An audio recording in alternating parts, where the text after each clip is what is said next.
ഒരു മുംബൈയിൽ നമുക്ക് കാണാനായിട്ട് കഴിയുന്നത് അലീനയെ തൻ്റെ മകളായി ചേർത്ത് പിടിക്കുകയാണ്, ചേർത്ത് നിർത്തുകയാണ് നമ്മുടെ എൽസമ്മ എന്ന് കാണാനായിട്ട് സാധിക്കും. ഇന്നത്തെ കഥയിലാണെങ്കിൽ അലീനയാണെങ്കിൽ വിളിക്കാനായിട്ട് ബബിതയെ വിളിക്കാൻ ശ്രമിക്കുമ്പോൾ ഫോൺ എടുക്കുന്നത് രോഹിയാണ് എന്ന് കാണാം. രോഹിയാണെങ്കിൽ ആരോട് പറയുന്നുണ്ട്? അലീനയോട് പറയുന്നുണ്ട് ബബിത കൃഷ്ണയൊക്കെ അമ്മയെ അടുക്കളയിൽ സഹായിക്കുകയാണെന്നും താൻ എന്തായാലും ഫോൺ കൊടുക്കാം ചേച്ചി എന്ന് പറഞ്ഞുകൊണ്ട് നമ്മുടെ രോഹിത് സംസാരിച്ചതിന് ശേഷമാണെങ്കിൽ പറയുകയാണ്.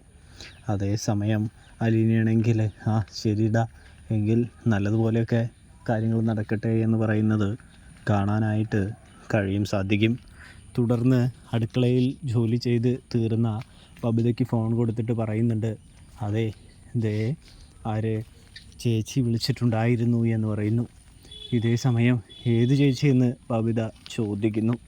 അത് അലീന ചേച്ചി എന്ന് പറയുമ്പോൾ അവളുമായിട്ട് ബന്ധം വേണ്ടാന്ന് ഞാൻ നിങ്ങളോട് പറഞ്ഞതല്ലേ, പിന്നെ എന്തിനാണ് നിങ്ങൾ അവളുമായിട്ട് ഈ ബന്ധം വയ്ക്കുന്നത് എന്ന് ചോദിക്കുന്നത് കാണാൻ സാധിക്കുന്നുണ്ട്.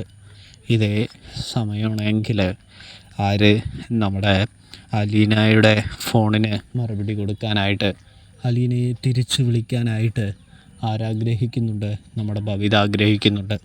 പക്ഷേ ബബിതയ്ക്ക് മുൻപിൽ വലിയൊരു തടസ്സമായിട്ട് നിൽക്കുന്നു? വൈജയന്തി നിൽക്കുന്നു.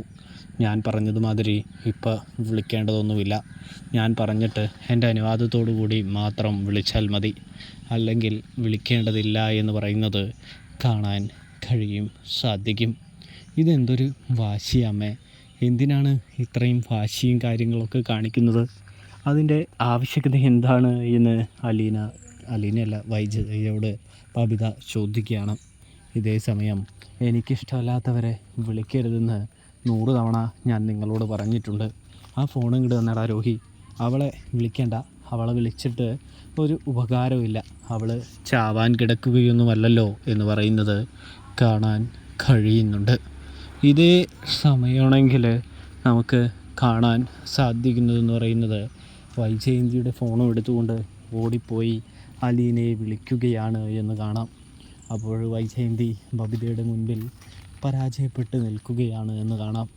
അപ്രതീക്ഷിതമായി അമ്മ വിളിക്കുന്നത് കണ്ട അലീനയാണെങ്കിൽ വേഗം തന്നെ ഫോൺ എടുക്കുകയാണ്.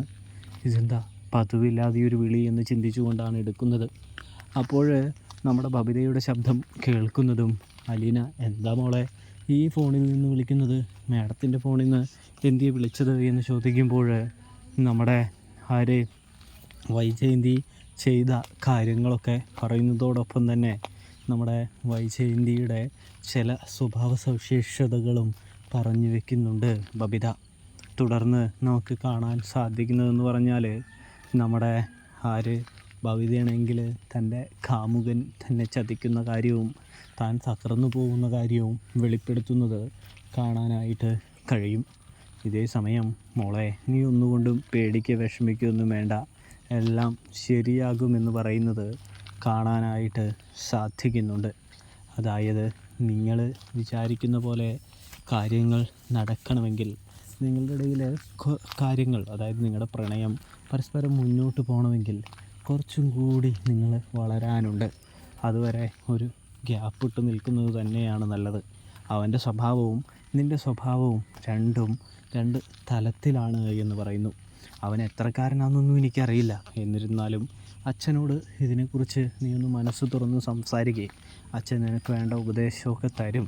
അച്ഛൻ നിന്നെ നോക്കുന്നതല്ലേ, എന്തായാലും നിന്നോട് ദേഷ്യപ്പെടില്ല, ഞാൻ വേണമെങ്കിൽ പറയാമെന്ന് പറയുമ്പോൾ ചേച്ചി ഇപ്പോൾ പറയേണ്ട, സമയമാകുമ്പോൾ പറഞ്ഞാൽ മതി, ഞാൻ ചേച്ചിയുടെ സഹായം ആവശ്യം വരുമ്പോൾ ചോദിക്കാമെന്ന് പറയുന്നത് കാണാൻ സാധിക്കുന്നുണ്ട്.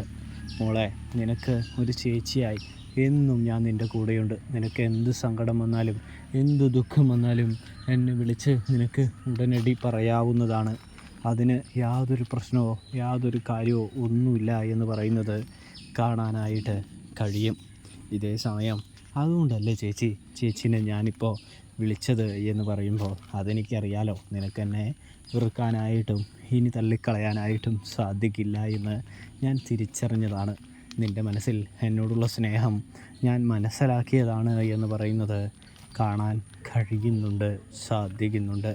ഇതിനെല്ലാം പുറമെ നമുക്ക് കാണാൻ കഴിയുന്നതെന്ന് പറഞ്ഞാൽ നമ്മുടെ സ്റ്റാൻലിയുടെ മനസ്സ് തുറക്കലാണ്. സ്റ്റാൻലി ബാലചന്ദ്രൻ്റെ അത്രയും പോരാലേ താൻ എന്ന് ചോദിക്കുകയാണ് എന്ന് കാണാം. ബാലചന്ദ്രൻ്റെ അത്രയും സവിശേഷത ഗുണമോ അത്രയും മനസ്സിൻ്റെ ശക്തിയോ അത്രയും മനസ്സിൻ്റെ വലിപ്പമോ ഈ പപ്പയ്ക്ക് ഇല്ല എന്ന് പറയുന്നത് കാണാൻ കഴിയുന്നുണ്ട്, സാധിക്കുന്നുണ്ട്. അതായത് തൻ്റെ പപ്പയാണെങ്കിൽ ബാലചന്ദ്രൻ്റെ താഴെയാണെന്ന് അലീന പറഞ്ഞു വയ്ക്കുകയാണ്. അതെന്താണെന്ന് വെച്ചാൽ പപ്പയുടെ ഇപ്പോഴത്തെ പ്രകൃതം കൊണ്ടും തന്നെയാണ് എന്ന് അലീന ഓർമ്മിപ്പിക്കുന്നുണ്ട്. പപ്പ മര്യാദയ്ക്ക് തന്നോട് സംസാരിച്ചിരുന്നെങ്കിൽ, തന്നോട് സ്നേഹത്തോടെ പെരുമാറിയിരുന്നെങ്കിൽ എല്ലാം ഓക്കെ ആനേനെ എന്ന് അലീന പറഞ്ഞു വയ്ക്കുന്നു. അതായത് എൻ്റെ അച്ഛനാണെങ്കിൽ ഞാൻ ഇങ്ങനെ ഉള്ളതാണെന്നറിഞ്ഞിട്ടും, തെറ്റായ അമ്മയുടെ സഞ്ചാരം വഴി ഉണ്ടായതാണെന്നറിഞ്ഞിട്ടും എന്നെ സ്നേഹിക്കുകയും വാത്സല്യം തരികയും ചെയ്തു. അതുതന്നെയാണ് ഞാൻ എൻ്റെ അച്ഛനിൽ കാണുന്ന ഏറ്റവും വലിയ ക്വാളിറ്റി എന്ന് പറയുന്നത് കാണാൻ കഴിയും. ഇതേ സമയമാണെങ്കിൽ നമ്മുടെ അലീനയുടെ മുൻപിൽ സങ്കടപ്പെട്ടുകൊണ്ട് സ്റ്റാൻലി പറയാണ്, എന്തായാലും ഞാൻ അത്രയും ആവാൻ സാധിച്ചില്ലെങ്കിലും നിനക്ക് നല്ലൊരു പപ്പയാവാനായിട്ട് ശ്രമിക്കാമെന്ന് പറയുന്നത് കാണാൻ സാധിക്കും. നിനക്ക് നിന്നെ സ്നേഹിക്കുന്ന, നിൻ്റെ ആഗ്രഹിക്കും പോലെ നടക്കുന്നൊരു പപ്പയാവാൻ ഞാൻ ശ്രമിക്കാമെന്ന് പറയുന്നത് കാണാനായിട്ട് കഴിയും, സാധിക്കും. ഇതേ സമയമാണെങ്കിൽ നമ്മുടെ അലീനയ്ക്ക് സന്തോഷമാവുന്നുണ്ട്. തുടർന്ന് കാണാൻ സാധിക്കുക, സ്റ്റാലിൻ്റെ വീടിൻ്റെ മുറ്റത്ത് ഒരു കാർ വന്ന് നിൽക്കുകയും നമ്മുടെ എൽസമ്മ വന്ന് നിൽക്കുകയും ചെയ്യുന്നത് കാണാൻ സാധിക്കുന്നുണ്ട്. എൽസമ്മയും കൂടാതെ തന്നെയാണെങ്കിൽ സ്റ്റാലിയും തമ്മിൽ ഒരു പൊരിഞ്ഞ പോര് നടക്കുന്നുണ്ട് എന്ന് കാണാം. എൽസമ്മയുടെ മനസ്സിൽ സ്നേഹവും കാര്യങ്ങളൊക്കെ ഉള്ളതുകൊണ്ട് തന്നെ എൽസമ്മ സ്റ്റാലിൻ്റെ കാര്യങ്ങൾ കേട്ടതുകൊണ്ട് തന്നെ നമ്മുടെ എൽസമ്മയ്ക്ക് ചെറിയൊരു മനസ്സലിവുണ്ട്. പക്ഷേ റീത്ത മനസ്സിൽ കുത്തിവെച്ച് കൊടുക്കുകയാണല്ലോ, അത് ഒരു വലിയ പ്രശ്നമായി മാറുന്നുണ്ട്. ചില നേരത്ത് നമ്മുടെ എൽസമ്മയ്ക്ക് നല്ല സ്നേഹമുണ്ട് എന്ന് കാണാം, പക്ഷേ ചില നേരത്ത് നേരെ മറിച്ചാണും എന്ന് കാണാൻ സാധിക്കും. അതുകൊണ്ട് തന്നെ സ്റ്റാൻലി പറഞ്ഞു കഴിയുമ്പോൾ അലീനയോട് പറയുന്നുണ്ട്, എനിക്ക് നിന്നോട് ദേഷ്യമൊന്നുമില്ല എന്ന്. പക്ഷേ റീത്തയുടെ മുൻപിൽ വേറെ ഒരു ക്യാരക്ടറായിട്ട് തന്നെയാണ് നിൽക്കുന്നത്, നമ്മുടെ എൽസമ്മ നിൽക്കുന്നത് എന്ന് കാണാം. എന്തൊക്കെ സംഭവിക്കുമെന്ന് കണ്ടു തന്നെ കാണണം. അപ്പോൾ റിവ്യൂ ഇഷ്ടപ്പെട്ടാൽ സബ്സ്ക്രൈബ്